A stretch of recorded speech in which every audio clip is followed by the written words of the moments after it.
सर्वांना सप्रेम नमस्कार. आदरणीय मुख्याध्यापक, पूज्य गुरुजन वर्ग व माझ्या बालमित्रांनो, माझे नाव विद्या सुरेश तांदुळे. आजच्या शुभप्रसंगी मी आपणास एवढे सांगू इच्छिते की आपल्या सर्वांना अतिशय प्रभावशाली शिक्षक वर्ग लाभलेले आहेत.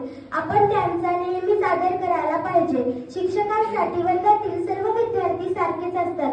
ते जेवढे आपली काळजी घेतात तेवढेच आपण त्यांची काळजी घ्यायला हवी.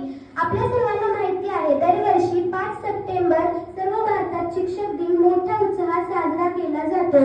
भारताचे दुसरे राष्ट्रपती आणि महान शिक्षक डॉक्टर सर्वपल्ली राधाकृष्ण यांची आज जयंती. डॉक्टर राधाकृष्ण यांचा वाढदिवस दरवर्षी शिक्षक दिन म्हणून साजरा केला जातो. आजचा दिवस आपल्यासाठी खूप महत्त्वाचा आहे. शिक्षकांचा सन्मान करण्याचा, त्यांच्याविषयी आदर व्यक्त करण्याचा हा आजचा दिवस आहे. खरं तर शिक्षकांचे काम मुख्यत्वे विद्यार्थ्याला माणूस म्हणून प्रेरित करणे आणि त्यांचे जीवन घडवणे हे असते. शिक्षक फक्त टेप रेकॉर्डर नाहीत, तर ते काहीतरी वाचतात आणि काही माहिती आपल्यापर्यंत पोहोचवतात. शिक्षक एक अशी व्यक्ती आहे जी विद्यार्थ्याला विशिष्ट मार्गाने प्रेरित करून त्यांचे जीवन घडवत असते. आता मी तुमच्यासमोर एक छोटीशी कविता सादर करू इच्छिते. मातीच्या लहानच्या गोळ्याला सुंदरसा आकार